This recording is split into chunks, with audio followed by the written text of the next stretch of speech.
Yes hello friends, we are active now. So guys, आज के इस वीडियो में सबसे पहले तो मैं आपको बता देना चाहता हूँ, ना मैं स्टूडियो से हूँ ना कहीं और से, ओनली फॉर बेस्ट अपने जो होम का आउटसाइड है वहाँ से लाइव हूँ। ठीक है साथियों, तो चलिए बगैर देरी के इस वीडियो की शुरुआत करते हैं और इसमें जानेंगे जो आपको चाइल्डहुड एंड ग्रोविंग अप जो हमारा सब्जेक्ट है, बाल्यावस्था में विकास की प्रक्रियाएं हैं, उसमें आपका चैप्टर आता है विशिष्ट बालक। ठीक है, उसमें एक चैप्टर चलता है और ये हमारी क्लास नंबर 3 रहेगी इसी के साथ में।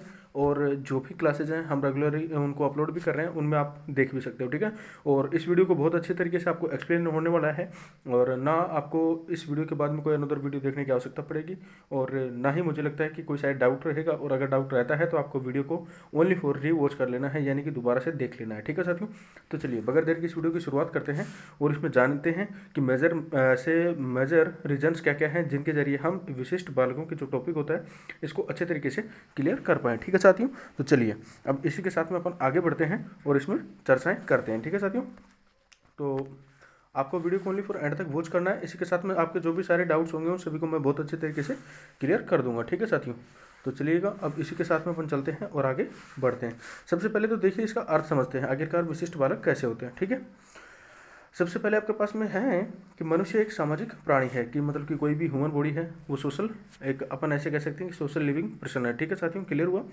जब बालक शिशु अवस्था में होता है, यानी कि जब भी बच्चा होता है या अपन कहें कि कोई भी जो मानव होता है वो क्या होता है, छोटा होता है या बालक की अवस्था में होता है। ठीक है, तभी से उसकी शारीरिक या मानसिक संवेगात्मक क्रियाएं दूसरे बालकों से भिन्न होती हैं। मतलब कि उसकी जो भी थिंकिंग प्रोसेस है, उसकी जो भी खेलने की क्रियाएं हैं, या मैं कहूँ कि उसकी जो भी चलने के लिए है, या कहीं कि ऐसे कह सकते हैं अपन कि भाई बाहर से कहीं से भी किधर भी वो जाता है आता है। ठीक है, वो सारी की सारी चीज़ें क्या होती हैं, दूसरे बालकों से अलग होती हैं। ठीक है, ऐसे बालकों की जो भी शारीरिक क्रियाएं होती हैं उनको ध्यान में रखते हुए उन्हें अन्य सामान्य बच्चों से अलग रखा जाता है। ठीक है, यहाँ पे देखिए, यहाँ पे हया नहीं है। ठीक है, यहाँ पे ओनली फॉर या है। ठीक है, ये टेक्निकल टीम वालों ने पता नहीं क्या किया आज। ऐसे बालकों की शारीरिक स्थिति को ध्यान में रखते हुए उसके खाने पीने तथा पढ़ने की अलग व्यवस्थाएं की जाती हैं। मतलब कि जो भी ये ऐसे बच्चे होते हैं उनकी क्या की जाती है, उनकी अलग से व्यवस्था की जाती है। ठीक है साथियों, अतः हम कह सकते हैं कि विशिष्ट बालक सामान्य बच्चों की तरह जीवन यापन तो करते हैं, लेकिन समाज में अपनी एक जगह नहीं बना पाते। ठीक है साथियों, इसको अच्छे से समझते हैं। ठीक है, कैसे समझेंगे, देखिए सबसे पहले हम सभी अच्छे तरीके से, या अपन ऐसे कहें कि हम एक ऐसी सोसाइटी में रहते हैं जहाँ सभी लोग रहते हैं। ठीक है, और सोसाइटी सभी मतलब कि 2 4 5 10 लोग ऐसे नहीं, अपन ऐसे कह सकते हैं आप और हम जैसे जो भी लोग मिल जाते हैं, जैसे संख्या बढ़ती रहती है वो सभी क्या होता है, समाज होता है। ठीक है, अब उसमें क्या होता है, उसमें सारे बच्चे होते हैं। कहने का मतलब वहाँ पे छोटे बच्चे भी होते हैं, बड़े भी होते हैं। ठीक है, अब जो भी बच्चे होते हैं उनमें डिफरेंस होता है अलग अलग टाइप से। किस टाइप से रहता है, जैसे कि मान लीजिए कोई बच्चा मतलब कि चलते टाइम किधर की ओर देखता है, या मान लीजिए कोई चलते चलते कैसे देखता है, कैसे क्या करता है। ठीक है, वो सारी की सारी एक्टिविटीज़ होती हैं, उन चीज़ों को ध्यान में रखा जाता है। ठीक है, अब जो विशिष्ट बालक होते हैं वो क्या करते हैं, मतलब कि जो भी सारे के सारे जो बच्चे हैं जिस लाइन में चल रहे हैं उनसे कुछ तो डिफॉल्ट चलेंगे। ठीक है, उसी के साथ में कुछ अलग तरीके से कार्य करते हैं। ठीक है साथियों, क्लियर हुआ। उसी के साथ में मतलब कि जैसे सभी खाते हैं, खाना खाते हैं, लेकिन इनका क्या होता है कि खाने के टाइम पे जैसे मान लीजिए कुछ आई मीन दैट जैसे भोजन कर रहे हैं तो उस टाइम पे क्या होता है, जैसे मान लीजिए इनके थाली से अपन कहें कि इनका जो भी जो प्लेट होता है, इनका जो डाइनिंग टेबल होता है, वहाँ से क्या होना, भोजन का गिरना होता है। जैसे मान लीजिए चलते टाइम कोई जैसे विकलांग बालक है तो वो क्या होता है, उसके पैर जो होते हैं इधर उधर होते हैं। ठीक है, जैसे दृष्टिबाधित बालक होता है तो उसमें ब्लाइंडनेस आ जाती है। ठीक है, जैसे मान लीजिए उसको वो चीज़ें दिखती नहीं है। उसी के साथ में जैसे मान लीजिए मानसिक रूप से परेशान है तो वो मान लीजिए चलते टाइम कुछ भी बोल सकता है, या अपन ऐसे कहें कि किसी भी अन्य किसी दूसरे को कुछ भी बोल देता है। ठीक है साथियों, तो क्लियर हुआ यहाँ तक का। चलिए, तो ये आपको मेजर से रीजन होते हैं, या मैं ऐसे कहूँ कि जो बेसिक रीजन है वो आपको अच्छे तरीके से क्लियर हो गए होंगे। तो चलिए इसी के साथ में अब अपन चलते हैं आगे की ओर। ठीक है साथियों, तो चलिए अब अपन बात करते हैं नेक्स्ट की ओर। देखिए साथियों, अब यहाँ पे कुछ लिखी हुई है आपके सामने परिभाषाएं। एक अच्छे साइकोलॉजिस्ट हुए, बहुत ही बेहतर तरीके से उन्होंने साइकोलॉजी के बारे में बहुत सारी चीज़ें एक्सप्लेन की हैं, उन चीज़ों के बारे में आपको एक्सप्लेन करने वाला हूँ। ठीक है, जिनमें से एक आपके पास में है, कौन, क्रो एंड क्रो। ठीक है, कि क्रो एंड क्रो एक ऐसे साइकोलॉजिस्ट हुए हैं जिन्होंने इसके बारे में बहुत अच्छी एक डेफिनेशन दी है। ठीक है साथियों, तो चलिए उसके बारे में जानते हैं। सबसे पहले देखिए, विशिष्ट प्रकार या विशिष्ट शब्द किसी एक ऐसी विशेषता, उस विशेषता को रखने वाले व्यक्ति पर लागू किया जाता है किस व्यक्ति पर लागू किया जाता है। ठीक है, सबसे पहले यहाँ पे नोटिस करने के लायक ये है, आपको जो भी एग्जाम में लिखना है, ठीक है, एग्जाम में आपको क्या करना है, बेसिक से आपको परिभाषाएं जैसे लिखते हैं तो वहाँ पे क्रो एंड क्रो, ठीक है, ये टाइटल लगाना है। उसके बाद में आपको एक्सप्लेन करोगे ना उसकी डेफिनेशन को, तो वहाँ पे आपको एक्स्ट्रा पॉइंट मिलता है, या मैं ऐसे कहूँ कि आपको बढ़िया परसेंटेज बनने का चांस होता है, आपको पेपर में बहुत अच्छे मार्क्स मिलते हैं ऐसे पॉइंट बना बना के लिखते हो तो। ठीक है साथियों, तो चलिए अब आगे करते हैं। ठीक है ना, उन्होंने कैसे व्यक्ति के बारे में कहा, इस चीज़ के बारे में कि जबकि उसकी विशेषता को रखने वाला व्यक्ति सामान्य से उतनी अधिक सीमा तक भिन्न होता है। मतलब कि जो भी सामान्य बच्चे और जो दूसरे बच्चे होते हैं, ठीक है, उनमें क्या क्या डिफरेंस होता है, मतलब कि इतनी अधिक सीमा तक भिन्न होता है कि वह इसके कारण अपने साथियों का विशेष रूप से ध्यान प्राप्त करता है। ठीक है, अब देखिए उसमें विशेष रूप से ध्यान कैसे प्राप्त करेगा उस चीज़ के बारे में अपन चर्चा करते हैं। ध्यान में आपको सिंपल से देखना है, क्या देखना है ध्यान में कि जैसे मान लीजिए बहुत सारे बच्चे ग्रुप में चल रहे हैं, तो उनमें से कुछ ऐसे समझे ना आप, विशेष तो विशेष जो, या मैं से कहूँ कि विशिष्ट बालक, जो ऐसे अपन कह सकते हैं कि स्पेशल चाइल्ड, ठीक है ना। अब उनमें से मतलब कि विशेष आकर्षण किस टाइप से प्राप्त करते हैं, जैसे मान लीजिए कुछ स्मार्ट बच्चे हैं तो उनको पब्लिकली जो अदर जो भी बेसिक वाले होते हैं उनके मुकाबले जो स्मार्ट बच्चे होते हैं उनको ज़्यादा पसंद किया जाता है। ठीक है, तो इसी टाइप से क्या होता है कि कोई भी ग्रुप होता है, जैसे मान लीजिए 10 बच्चों का कोई ग्रुप है और उस ग्रुप में आई मीन दैट उसमें हैं 2 बच्चे स्मार्ट है जैसे, तो उनको क्या किया जाता है, उनको प्रोविडेंस, या मैं कहूँ कि उनको इंपॉर्टेंस है जो ज़्यादा दी जाती है। ठीक है साथियों, क्लियर हुआ। चलिए अब आगे बढ़ते हैं। ठीक है ना, तो उसकी व्यवहार या मतलब कि उसका जो बिहेव होता है, मान लीजिए उसमें 2 बच्चे इंटेलिजेंट है तो वो और बच्चों की तुलना में ज़्यादा रहेंगे। जैसे मान लीजिए खेलने गए तो वहाँ पे 5-7 से, या मैं ऐसे कहूँ कि 10 से 20 बच्चे हैं, तो उनमें से क्या हुआ कि उनमें से 2 बच्चे अच्छा खेलते हैं सबसे, तो उन 2 बच्चों को क्या करेंगे कि सभी अपनी टीम में लेना चाहेंगे। ठीक है साथियों, क्लियर हुआ। चलिए अब आगे बढ़ते हैं। मतलब कि उसकी जो व्यवहार की अनुक्रियाएं होती हैं, ठीक है ना, क्रियाएं होती हैं, वो सारी की सारी चीज़ें इससे प्रभावित होती हैं। ठीक है, अब बात कर लेते हैं आगे की ओर। ठीक है, अब देखिए आगे एक और साइकोलॉजिस्ट हुए हैं बहुत अच्छे, क्रिक। ठीक है ना, क्रिक जी ने क्या परिभाषाएं दी हैं उनके बारे में जानते हैं। ठीक है, विशिष्ट बालक वह है, या मैं ऐसे कहूँ कि जो भी विशिष्ट बालक है वो कैसा है। ठीक है, इनके अनुसार जो सामान्य अथवा औसत बालक से मानसिक, शारीरिक तथा सामाजिक विशेषताओं से इतना अधिक भिन्न है। ठीक है ना, कि आई मीन दैट जो भी अपन ऐसे कह सकते हैं कि जो विशिष्ट बालक है, जो सामान्य बच्चों से, या अपन कहें कि एवरेज जो बच्चे होते हैं, ठीक है, उनसे इस प्रकार से उनमें कुछ डिफरेंस होते हैं, जैसे शारीरिक, फिजिकली और सामाजिक विशेषताओं, यानी कि अपन ऐसे कह सकते हैं कि भाई सोशल जो क्वालिटीज़ होती हैं उनमें इतना डिफरेंस होता है। ठीक है ना, इतना अधिक भिन्न है कि वह विद्यालय व्यवस्थाओं में संशोधन अथवा विशेष सेवाएं तथा पूरक शिक्षण चाहता है, जिससे वह अपनी अधिकतम क्षमता का विकास कर सके। ठीक है, अब इन बच्चों में क्या डिफरेंस होता है, मतलब कि वो बच्चा क्या क्या आकांक्षाएं रखता है, वो बच्चा ऐसी आकांक्षाएं रखता है, उसके ऐसी एक्सपेक्टेशंस होती हैं किसके प्रति।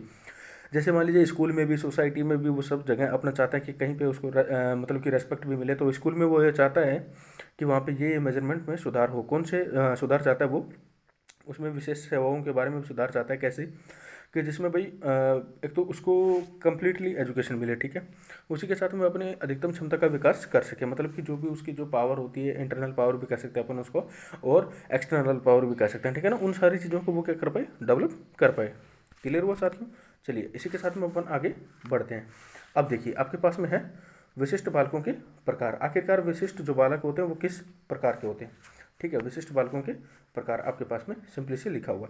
फर्स्ट नंबर आ रहा है हमारे पास में शारीरिक विकलांग बालक, मतलब कि ऐसे बालक जो शारीरिक, या अपन कहें कि फिजिकली जो हैंडीक्राफ्ट है, या अपन ऐसे कह सकते हैं कि भाई जो फिजिकली ऐसे समझिए ना, अंग भंग भी कह सकते हैं। ठीक है, सेकंड नंबर पे आ रहा है आपके पास में बौद्धिक दृष्टि से विकलांग बालक, मतलब कि जिनकी जो मेंटल जो पावर है उससे जो बच्चे कमज़ोर बच्चे होते हैं उनके बारे में। ठीक है, अब पिछड़े बालक, यहाँ पे देखिए, यहाँ पे पिछड़े बालक से डिफरेंस कुछ इस टाइप से लिया जाता है, जैसे मान लीजिए जैसे कि भाई जो आदिवासी जनजाति होती है उनमें जो बच्चे होते हैं उनका विकास बहुत कम हो पाता है। ठीक है ना, उनसे इसमें लिया जाता है। ठीक है, अब 4 नंबर पे आ रहा है प्रतिभावान बालक। इसमें क्या होता है कि मतलब कि अपन ऐसे कह सकते हैं कि भाई जो सुपीरियर जो बच्चे होते हैं वो आते हैं इसके आई मीन दैट अंडरटेकन में। ठीक है, क्लियर हुआ। नेक्स्ट पॉइंट आ रहा है आपके सामने सुविधा वंचित बालक, मतलब कि ऐसे बच्चे जिनको सुविधाएं नहीं मिली वरना वो बहुत कुछ कर सकते थे। ठीक है, जैसे मान लीजिए हमारे पास में बहुत सारे देखने को मिलता है, जैसे मैं आपको अभी हमारे यहाँ पे देखिए, हम काफ़ी बार करंट अफेयर्स भी देखते हैं, तो उसमें आपने देखा होगा भी हाल ही फिलहाल में, यानी कि नवंबर में तकरीबन 5 नवंबर के आसपास में आपने देखा होगा, तो वहाँ पे क्या हुआ था कि भाई झारखंड से एक लड़की है जिसके पास में चप्पल तक नहीं थी, ठीक है ना, या अपन ऐसे कह सकते हैं जूते भी नहीं थे, और उसके घर वालों ने, या अपन ऐसे कह सकते हैं कि भाई उसने जो रबड़ के जो टुकड़े होते हैं उनको उठाया था, उनसे उसने उसको जॉइंट बनाया स्लीपर के रूप में, और उसके बाद में उन्होंने 3, या मैं ऐसे कह सकता हूँ कि 3 एशियन रेस से जीती हैं, ठीक है। उसका अभी फिलहाल के लिए मेरे को नाम याद नहीं है, चलिए आगे बढ़ते हैं, ठीक है साथियों। तो क्लियर हुआ, सुविधा वंचित बालक ये इसमें आते हैं, ठीक है। अब देखिए, फर्स्ट ऑफ ऑल हमारे पास में आ रहा है शारीरिक विकलांग बालक, मतलब कि जो शारीरिक विकलांग बालक होते हैं, अब उनके बारे में चर्चाएं करते हैं अपन, ठीक है साथियों। तो देखिए, सबसे पहले आपके पास में लिखा हुआ है, यहाँ पे देखिए हमने आपके पास में यहाँ पे बनाया आपके पास में भूमिका, ठीक है। अब भूमिका के बारे में भी हम इसके बारे में डिस्कशन करते हैं, ठीक है साथियों।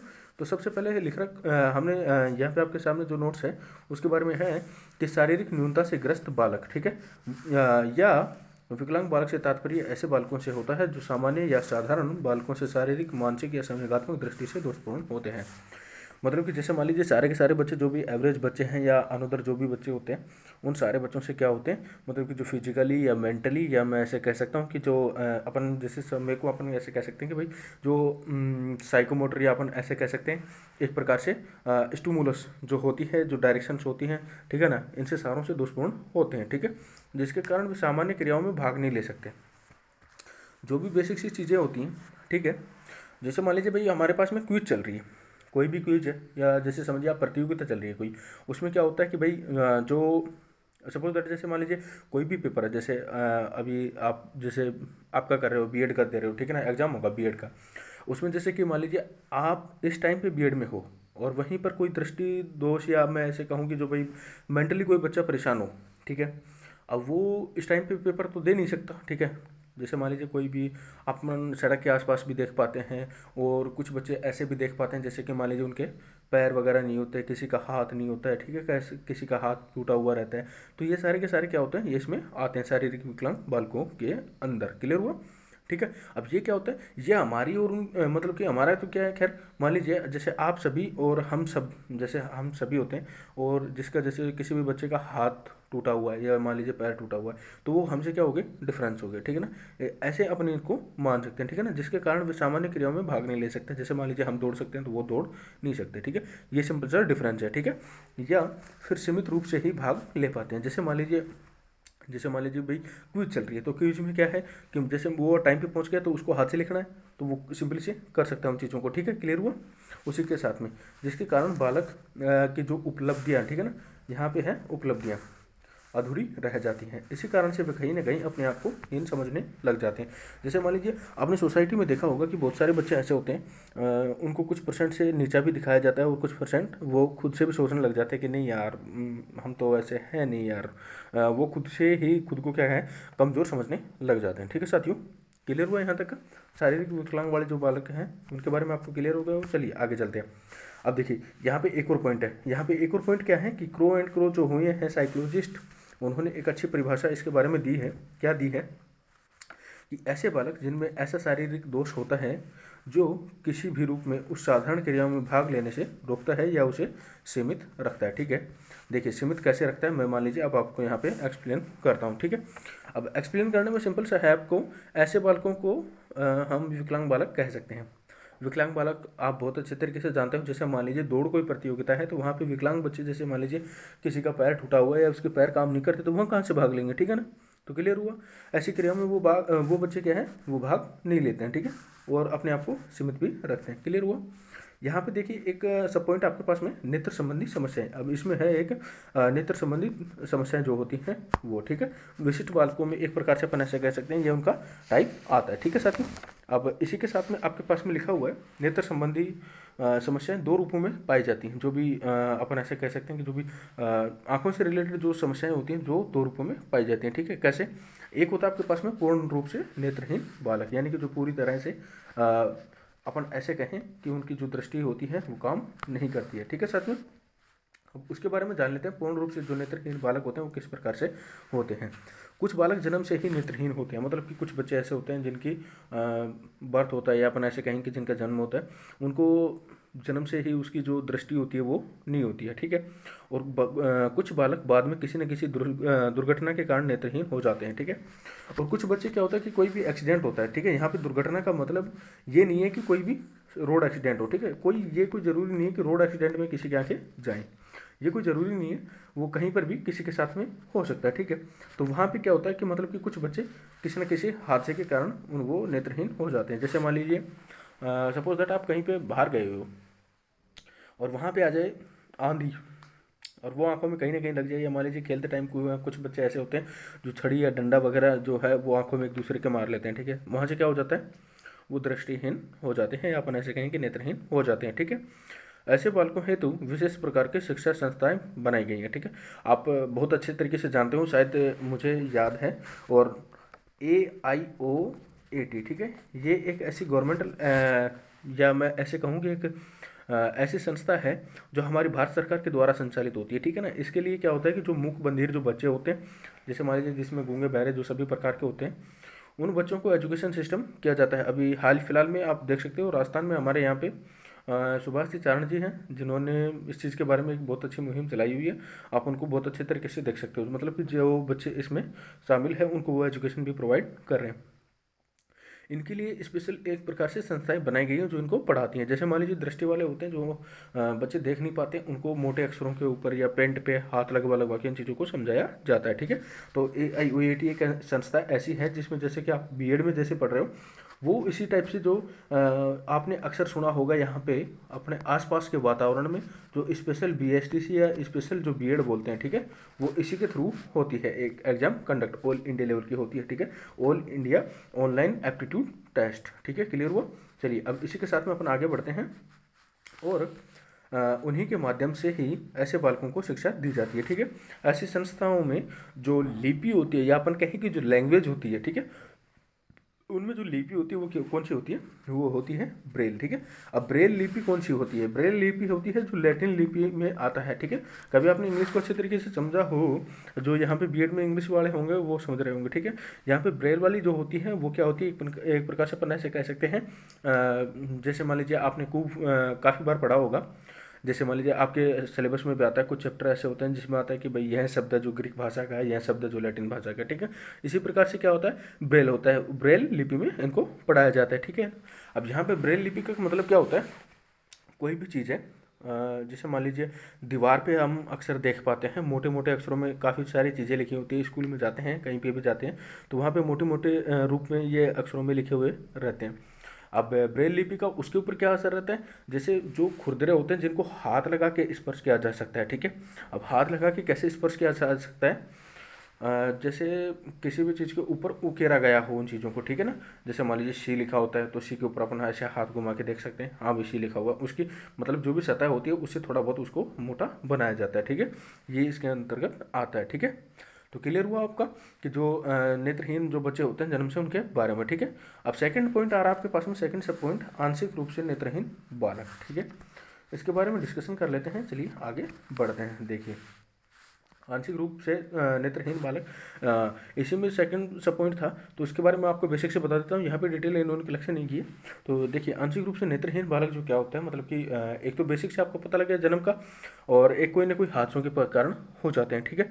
अब यहाँ पे इसका मतलब भी समझ लेते हैं। देखिए आंशिक रूप से नेत्रहीन क्या होते हैं, जैसे मान लीजिए नॉर्मलाइज कुछ बच्चे होते हैं और उनमें कुछ डिफरेंसेस आपको देखने को मिलेंगे बेसिक तरीके से।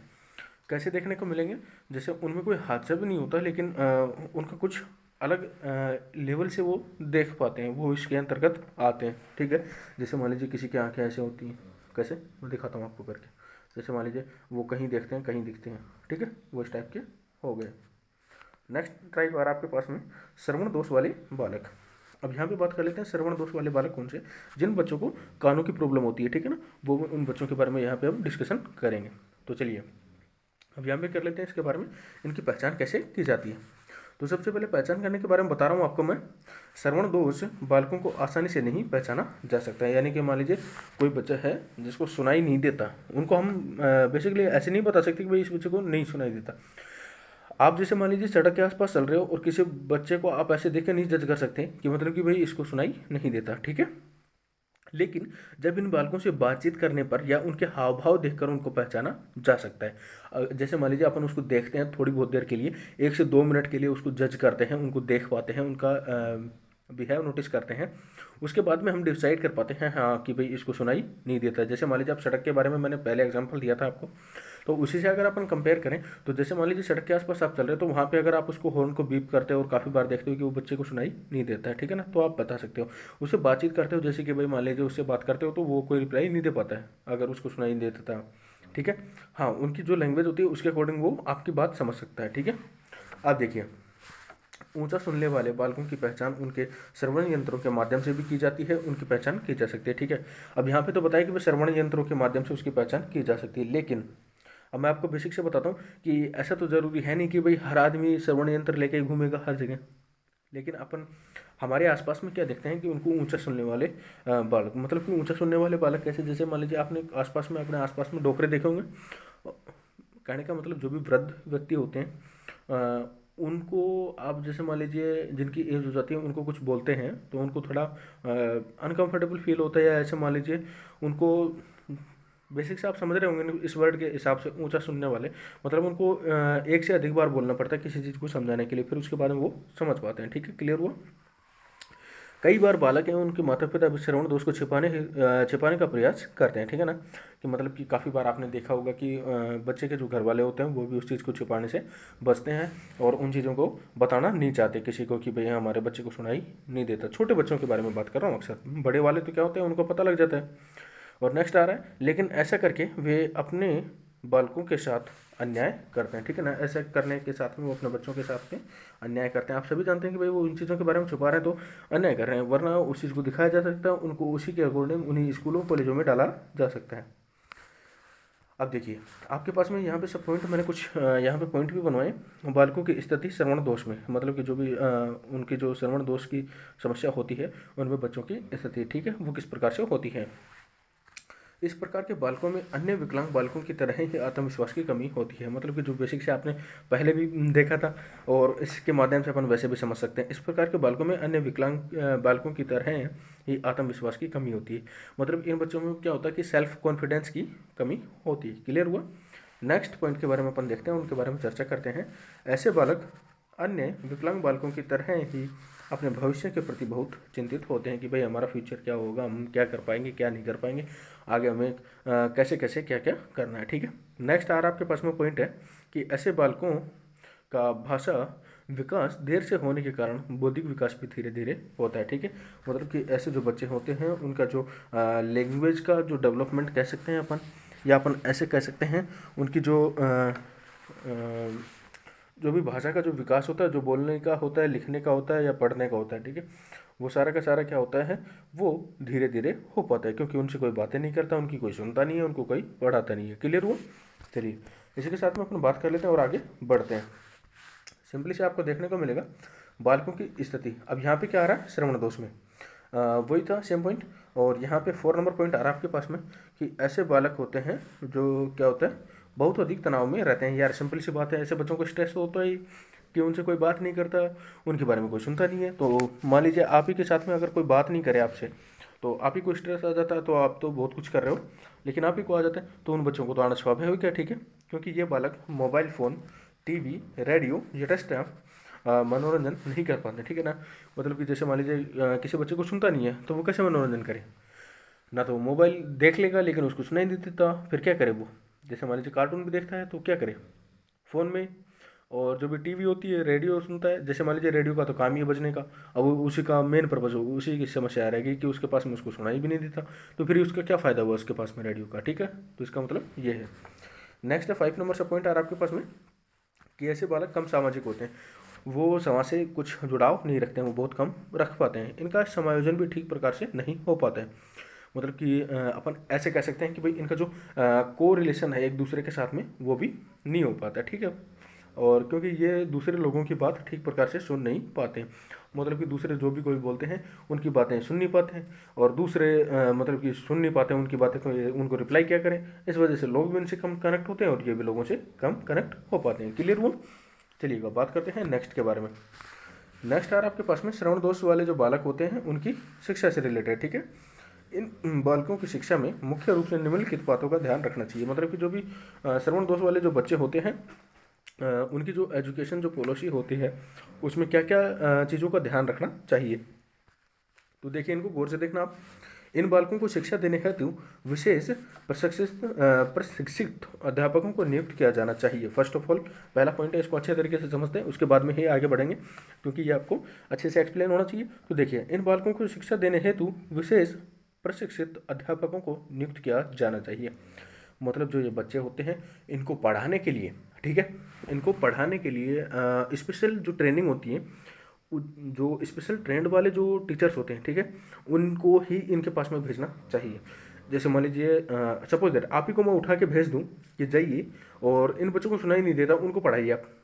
आपसे अच्छे भले वाले स्कूल में पढ़ते नहीं है, अब आप उनको कैसे पढ़ाओगे? तो उनके लिए जो उसी भाषा में जो ट्रेंड किए जाते हैं, जो टीचर्स जो अच्छे तरीके से तैयार किए जाते हैं, वही टीचर्स क्या करें, उनको जाके पढ़ाएं। ठीक है, क्लियर हुआ? नेक्स्ट हो गया, नेक्स्ट पॉइंट है हमारे पास में, इन बालकों को कभी कभी कक्षा में सबसे आगे बिठाना चाहिए जिनको बहुत कम सुनाई देता है। जैसे मान लीजिए, अब ये हो गया, ये हमारा और आपका सभी का है बेसिक पॉइंट। जैसे मान लीजिए हम क्लास में देखते हैं, या मान लीजिए आप भी क्लास में देखते होंगे, जैसे आपकी इंटर्नशिप आई थी, इंटर्नशिप के दौरान आपने देखा होगा कि भाई इन बच्चों को कम सुनाई देता है क्लास में, तो हम सभी क्या करते हैं, उनको आगे उठाते हैं कि भाई ये जैसे इस टाइप के जो बच्चे होते हैं वो अधिकतर क्या होते हैं, पीछे बैठते हैं या इधर उधर बगल में बैठते हैं कि टीचर की दृष्टि हमारे ऊपर ना पड़े। लेकिन हम क्या करते हैं कि उनका ध्यान देके उनको क्या कहते हैं कि भाई इस बच्चे को आगे बैठाओ, उसको दिखाई नहीं देता जैसे मान लीजिए किसी बच्चे को, और किसी बच्चे को सुनाई नहीं देता, उनको क्या करते हैं बेसिक से आगे बुला लेते हैं, आगे उनको बैठा के उनको दिखाते हैं, सुनाते हैं। क्लियर हुआ? तो टीचर्स को क्या करना चाहिए कि ऐसे बच्चों को आगे बुलाना चाहिए, आगे बिठाना चाहिए। थर्ड सब पॉइंट आपके पास में, ऐसे बालकों को विद्यालय में जाने से पूर्व इशारे या कोड में पढ़ने का प्रशिक्षण दिया चाहिए। जैसे मान लीजिए ऐसे बच्चों को स्पेशल टीचर होते हैं उनसे ट्रेनिंग मिली ना हो और उनके अलावा इनको सीधा का सीधा क्लासरूम में बैठा दिया जाए, तो ऐसा तो पॉसिबल है नहीं क्योंकि वो समझ ही नहीं पाएंगे उन चीज़ों को, तो फिर उससे प्रॉफिट क्या हुआ? ठीक है, तो ये सारी चीज़ें इससे हैं। ठीक है, आई होप दैट आप यहाँ तक के लिए समझ चुके होंगे। चलिए आगे बढ़ते हैं। नेक्स्ट आपके पास में आ रहा है 4 नंबर से पॉइंट, श्रवण दोष बालकों को कक्ष में इसी तरह से मोटिवेट करें इन बच्चों के अंदर आगे बढ़ने हेतु जिज्ञासा उत्पन्न हो और इनका आत्मविश्वास बढ़ा रहे कि हम भी सामान्य बच्चों की तरह ही कार्य कर सकें। क्लियर हुआ साथियों? अब देखिए यहाँ पे श्रवण दोष वाले जो भी बालक होते हैं उनको जो कक्ष का मीन्स यहाँ पे क्लासरूम हो गया, उनको इस टाइप से टीचर को मोटिवेट करना चाहिए कि इन बच्चों में क्या है, आगे बढ़ने के लिए इनमें जिज्ञासा उत्पन्न हो। मतलब कि वो बच्चे अपने आप से ऐसे डिसाइड कर पाएँ कि यार हाँ मुझे भी आगे बढ़ के लाइफ में करना है। जैसे कि मान लीजिए अभी अपन काफ़ी बार अक्सर देख लेते रहते हैं, यहाँ पे भी इंस्टाग्राम पे वायरल हो रहा है और यूट्यूब शॉर्ट्स में भी चल रहा है, क्या जो अवनीश शरण है, इंडिया के बहुत अच्छे जाने माने IAS अधिकारी हैं, उनके बारे में आपने सुना होगा कि वो क्या है, उनका जैसे मान लीजिए वो तो वैसे विकलांग नहीं है, लेकिन उन्होंने क्या कहा था, एक बार शो में भी कहा था, किसी शो में, मैं नाम नहीं लेना चाहूँगा, उन्होंने कहा था कि मैं एक एवरेज स्टूडेंट रहा हूँ, लेकिन वहाँ पे क्या हुआ था कि सबने मजाक भी बनाया था और उसके बाद में वो क्या है, एक IAS बन के निकलते हैं। ठीक है, जिनकी 10th क्लास में 57% के आसपास भी रही थी, और इसके लिए DIG मनोज जी हैं ही एक एग्जांपल, जो 12th में 7 बार फेल हो चुके हैं वो, लेकिन उन्होंने फिर भी आगे चल के DIG तक के लिए पहुंचे थे IAS बन के। तो चलिए खैर वो बातें तो अलग अलग होती रहती हैं, तो इस टाइप की वो क्या क्या क्या कर सकें, जिज्ञासा उनमें आ सके। ठीक है, इनका आत्मविश्वास बढ़ता रहे कि हम भी सामान्य बच्चों की तरह, मतलब कि यार और भी हैं क्लास में, हम भी उनकी तरह बेस्ट कर सकते हैं। ठीक है, क्लियर हो? चलिए बात करते हैं नेक्स्ट के बारे में। नेक्स्ट आ रहा है आपके पास में 5 नंबर से पॉइंट कि कक्ष में या क्लासरूम में अन्य बालकों द्वारा ऐसे बालकों का मजाक नहीं उड़ाया जाए। जैसे मान लीजिए, हाँ यहाँ पे ये बहुत अच्छे तरीके से ध्यान देने वाला पॉइंट है कि जो भी अनोदर जो बच्चे होते हैं वो इस टाइप के बच्चों का मजाक ना बनाए। जैसे मान लीजिए हम देखते हैं या आप भी देखते हो कि आपस में, जैसे मान लीजिए कोई विकलांग बच्चा है, उसको कैसे बोलते हैं कि मान लीजिए उसको लंगड़ा बोल देते हैं या किसी को अंधा बोल देते हैं, मतलब कि ए लंगड़ा इधर आ, या मान लीजिए किसी को सुनाई नहीं देता ओ बहरा। तो ये सारे वर्ड हैं, ये इन टाइप से उसका मजाक नहीं बनाना चाहिए। ठीक है, इस बात का ध्यान, या मान लीजिए इस बात का जो भी केयर है, इस बात के बारे में जो नोटिस है वो किसको रखना चाहिए, जो भी परिलक्षित जो अध्यापक है उसको ध्यान रखना चाहिए। कहने का मतलब वहाँ पे भी जो भी ड्यूटिंग ऑफिसर है, या मान लीजिए कोई भी चाहे अनदर क्लास में भी हो, लेकिन यार मेरा मानना है कि ये वाला जो पॉइंट है ना, इस पॉइंट के हिसाब से टीचर ही खाली उस चीज़ के लिए अवेलेबल नहीं है, या मान लीजिए उस पॉइंट के लिए एक पर्टिकुलर पॉइंट नहीं है। टीचर ही नहीं लेकिन बच्चे भी हो सकते हैं, हम सभी को इस चीज़ के बारे में ध्यान रखना चाहिए। ठीक है, क्लियर हुआ? चलिए आगे बढ़ते हैं। एक देखिए अब यहाँ पे पॉइंट आ रहा है आपके पास में, दृष्टि दोष बालक। अब दृष्टि दोष जो बालक होते हैं उनके बारे में हम पढ़ते हैं। बालक सामाजिक जीवन का वह हिस्सा होते हैं जिसमें कुछ वस्तुओं को देखकर सीखता है। मतलब कि जो भी बच्चे होते हैं वो क्या होते हैं, जो भी अपन ऐसे कह सकते हैं कि थिंग्स होते हैं, जो भी वस्तुएं उन सारी चीज़ों को देख के सीखता है। कैसे सीखता है? देख के। जैसे मान लीजिए किसी सपोज दैट कोई बाइक चला रहा है, उसको आप देखते हो कि यार ये बाइक कैसे चला रहा है। जैसे मान लीजिए किसी को बाइक नहीं आती होगी, अभी भी बहुत सारे बच्चे होंगे जो यहाँ पे क्लास भी देख रहे हैं, उनको भी बाइक नहीं आती होगी, लेकिन वो देखते होंगे कि यार हमें सीखना है। ठीक है, वो कैसे सीखते हैं? वो दूसरे चलाते हैं, उसी टाइप से देख लेते हैं और उसके बाद में उसको ड्राइविंग करने के लिए, सॉरी राइडिंग करने के लिए उसके बारे में सोचते हैं। ठीक है साथियों, तो क्लियर हुआ? दूसरी चीज़ों को देख के वो सीखता है। जैसे मान लीजिए कोई आदमी पेड़ काटता है, तो हम कोई पेड़ काटने के लिए ट्यूशन थोड़ी ना लेने जाते हैं। हम क्या करते हैं, जैसे कोई दूसरा काट रहा है उसको देख लेते हैं, उसके बाद में काट लेते हैं। ठीक है, समझ में आया ऐसा? नेक्स्ट आ रहा है कुछ अन्य दूसरे प्राणियों द्वारा की गई कार्यशैली को देखकर अपने व्यक्तित्व में परिवर्तन लाता है। ठीक है, वो बात हो गई एक्सप्लेन ऑलरेडी। यहाँ तक कि समाज में विशिष्ट बालकों की कैटेगरी में सबसे अधिक खराब स्थिति जो है वो नेत्रहीन बालकों की या चक्षुहीन की स्थिति होती है। जिन बच्चों को दिखाई नहीं देता है, जिन बच्चों की आई मीन दैट उनकी जो दृष्टि होती है वो सही नहीं होती है। ठीक है ना, इन बच्चों की जो सबसे ज़्यादा जो ऐसे कह सकते हैं कि इनकी जो स्थिति है या इनकी कंडीशन है, इन बच्चों को सबसे ज़्यादा दोषित या ऐसे मान लीजिए ना आप समाज में इनकी एक स्पेशलाइज्ड कैटेगरी या अपन ऐसे कह सकते हैं कि इनको सबसे ज़्यादा वो बोधरेशन मानते हैं सभी। ठीक है, जिन बच्चों को दिखाई नहीं देता है। समाज में इन बालकों पर दया की दृष्टि बहुत ज़्यादा रखी जाती है या मतलब कि दिखाई जाती है, यार अंधा है यार इसको नहीं दिखता, और उनको मतलब कि उनके साथ में मिसबिहेव भी किया जाता है। इसी से मैं पूर्णतः सहमत हूँ और इस चीज़ के बारे में मैं कह भी सकता हूँ कि इन बच्चों के साथ में मिसबिहेव भी होता है। जैसे मान लीजिए किसी घर में दो बच्चे हैं, एक को दिखता है एक को नहीं दिखता है, तो घर वाले भी क्या करते हैं, जैसे मान लीजिए कुछ भी चीज़ लेकर आते हैं तो ऐसी कोई बात नहीं है। हाँ खैर उसको भी वो नहीं देते हैं, लेकिन जो ज़्यादा जो बेस्ट होता है वो दिखने वाले को मिलता है, और जो थोड़ा बहुत भी चाहे खराब हो तो वो उसको नहीं मिल मतलब कि उसको अच्छे दिखने वाले को नहीं मिलेगा, बुरे जिसको नहीं दिखता उसी को मिलेगा वो। ठीक है, तो मिसबिहेव भी होता है। मैं इस चीज़ के बारे में पूर्णतः मैं इस चीज़ के बारे में ऐसे कह सकते हैं वो सर्टिफिकेशन या प्रमाण दे सकता हूँ। ठीक है, देखिए जो दृष्टि दोष होते हैं उन बालकों के प्रकार किस किस टाइप से होते हैं। अब देखिए, पूर्णतः आंशिक रूप से नेत्रहीन बालक वो हमारे पास में पहले भी हुआ था पॉइंट। ठीक है, सब पॉइंट अब उसके बारे में चर्चा कर लेते हैं। मेनली आपके पास में आ रहा है, नेत्रहीनता को समाज में एक अभिशाप माना जाता है। मतलब कि जिस बच्चे को दिखाई नहीं दिया जाता, या मान लीजिए जिस बच्चे को दिखाई नहीं देता, उस बच्चे को क्या सोचते हैं कि यार इस बच्चे में क्या है कि उसमें नेत्रहीनता है, या ऐसे कह सकते हैं अपन कि अच्छा नहीं माना जाता। कुल मिला के बात ये है। मानव देखकर काफ़ी हद तक अपना ज्ञान प्राप्त करता है। कुछ बालक जन्म से ही नेत्रहीन होते हैं और कुछ जन्म के बाद किसी दुर्घटना या चोट का शिकार के कारण नेत्रहीन हो जाते हैं। ठीक है साथियों, ये वाली बात मैंने आपको क्लियर कर दी थी पहले। नेक्स्ट आपके पास में बौद्धिक दृष्टि वाले बालक, वो मतलब कि वो प्रकार चल रहे थे तो उसमें उसको शामिल भी करेंगे। अब यहाँ पे आ रहा है बौद्धिक दृष्टि से जो विकलांग जो बालक होते हैं, विशिष्ट बालक होते हैं, उनके बारे में चर्चा करते हैं। ठीक है, बौद्धिक दृष्टि से विशिष्ट बालकों का पहचान बुद्धि परीक्षणों के द्वारा ही की जाती है। हाँ ये देखिए, इस चीज़ के बारे में अपन कह सकते हैं कि भाई इसमें जैसे आपने बेसिक से कहावत सुनी कि ये आर एम माथो को नहीं। ठीक है, ये आपने सुना होगा, लेकिन उस चीज़ की पहचान कब होती है? उसकी कार्यशैली के अनुसार ही होती है, या उसके जो एग्जामिन करते हैं अपन किसी चीज़ को, उसी के माध्यम से उसकी हो पाती है पहचान। ठीक है साथियों, देखिए अब आपके सामने सिंपली से लिखा हुआ है 90 से 100, या अपन ऐसे कह सकते हैं कि 90 to 100 तक विशिष्ट बुद्धि लब्धि। इस कैटेगरी वाले बच्चे किस में आते हैं? विशिष्ट बुद्धि लब्धि के अंतर्गत आते हैं। ठीक है साथियों, इनको क्या माना जाता है कि सामान्य मानकर अन्य बालकों को विशिष्ट बालकों की श्रेणी में रखा जाता है, जिसमें से 100 अधिक 110 से अब वो ठीक है जो बच्चे होते हैं उनको अधिक बुद्धि लब्धि, अपन ऐसे कह सकते हैं कि गुड कंडीशन। ठीक है, और उसके साथ में अपन उनको क्या कह सकते हैं? क्रिएटिव, या ऐसे कह सकते हैं कि भाई I mean that excellent.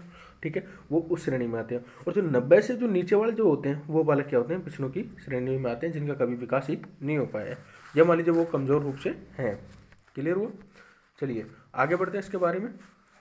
Next आ रहा है आपके पास में दृष्टि दोष बालकों के प्रकार निम्नलिखित है। प्रतिभाशाली बालक, ठीक है ना। अब इसके बारे में देखिए, जो प्रोफेसर मार्टिन है उन्होंने एक अच्छा वो दिया है इसके बारे में स्टेटमेंट कि प्रतिभाशाली बालकों में बौद्धिक योग्यता तथा सामाजिक समायोजन की योग्यता अन्य बालकों से अधिक होती है। जो भी प्रतिभाशाली जो बालक होते हैं उनके आप अच्छे तरीके से जानते हो कि जो अन्य जो बालक होते हैं, जो एवरेज स्टूडेंट होते हैं, उनसे अधिक उसमें क्या होती है, सामाजिक समायोजन की अपन ऐसे कह सकते हैं कि उनका जो लेवल होता है, जो अदर जो भी बच्चे होते हैं उनसे डिफरेंस होता है, उनसे एक्स्ट्रा होता है, उनसे ज़्यादा होता है, ठीक है। अतः हम कह सकते हैं कि प्रतिभाशाली बालकों में सामान्य बालकों की अपेक्षा कुछ विशिष्ट योग्यताएं होती हैं। अपनी विशिष्ट योग्यता के कारण ही यह राष्ट्र को एक नई दिशा प्रदान करते हैं। जैसे मान लीजिए नई दिशा कैसे प्रदान करते हैं, आप सिंप्लीफाइड से देख सकते हो, बहुत अच्छे तरीके से आप इन चीज़ों के बारे में समझ सकते हो प्रतिभाशाली बालकों के बारे में। जैसे मान लीजिए हमारे पास में एक एग्जांपल है, बहुत अच्छे तरीके से आप उस चीज़ को समझते हैं और आपने खूब अच्छे तरीके से उन चीज़ों के बारे में देखा होगा। जैसे मान लीजिए आपने देखा था नीरज चोपड़ा जी को, जो भाला फेंकर हमारे लिए गोल्ड लेके आए थे, ठीक है, हमारी कंट्री के लिए। तो वो क्या है, वो इसी कैटेगरी में आते हैं प्रतिभाशाली बालकों में। उन्होंने क्या किया था कि पूरे देश से अलग होके, या मान लीजिए अपन ऐसे कह सकते हैं कि पूरे देश से कुछ डिफरेंस तरीके से काम किया था। और जो भी मतलब कि जैसे मान लीजिए भाला फेंकने में तो बहुत सारे बच्चे प्रैक्टिस कर रहे होंगे, लेकिन वहाँ पे भी भाला फेंकने में एक ही बंदे लेके आया था, ठीक है ना, वो हो गया। लेकिन काफ़ी सारे बच्चे यहाँ पे कहेंगे कि यार सर वहाँ पे तो एक ही बच्चे को भेजा जाता है, आगे भेजा एक को जाता है, लेकिन यहाँ पे जो अनदर जो है उनसे तो काफ़ी ज़्यादा वो डिफरेंस है, या मैं ऐसे कह सकता हूँ कि उनसे तो काफ़ी ज़्यादा अप लेवल है उसका, ठीक है। तो ये क्या हो गया, और ये बच्चे क्या होता है, राष्ट्र को एक नई दिशा प्रदान करते हैं। उसके कारण जेवलिन थ्रो, ठीक है, उसके बारे में इंडिया का बहुत अच्छे तरीके से नाम वायरल हुआ था काफ़ी बार, और अभी तक भी चर्चा में चल रहा है, ठीक है। तो आई होप दैट, मुझे लगता है कि यहाँ का आपका बहुत अच्छे तरीके से आपको क्लियर हो गया होगा इन चीज़ों के बारे में। चलिए मैं आपको एक बार इनका आई मीन दैट जो रिवीजन है उसके बारे में मैं एक बार डिस्कशन कर लेता हूँ, ठीक है साथियों। तो फर्स्ट ऑफ ऑल आपको देखना होगा, हमने बात की थी इसके अर्थ के बारे में, उसके बाद में परिभाषाएं बात की थी क्रॉनिकरों के अनुसार, फिर उसके बाद में क्रिक के अनुसार, उसके बाद में उनके बालकों में के जो प्रकार हैं उनके बारे में बात की थी, उसके बाद में जो शारीरिक विकलांग बालक हैं उनकी भूमिकाओं के बारे में बात की थी, उसके बाद में शारीरिक जो विकलांग बालक हैं जिनकी नेत्र संबंधी समस्याएं हैं वो शारीरिक विकलांग बालकों में ही हमने बात की थी आंशिक रूप से नेत्रहीन बालकों के बारे में। उसके बाद में हमने बात की थी श्रवण दोष वाले बालकों के बारे में। उसके बाद में बालकों की जो स्थिति है श्रवण दोष में उनके बारे में। नेक्स्ट है उसके बारे में कि मतलब कि उनकी जो एजुकेशन जो पॉलिसी है उनको कैसे कैसे चेंजमेंट किया जाना चाहिए, उनके बारे में कि भाई उनको किस तरीके से पढ़ाया जाना चाहिए, उन चीज़ों के बारे में हमने डिस्कशन किया था, ठीक है साथियों। नेक्स्ट है इसी के साथ में मतलब कि जो दृष्टि दोष वाले बालक होते हैं उनके बारे में, और उनके जो क्या क्या टाइप होते हैं, ठीक है, उनके बारे में हमने चर्चाएं की थी।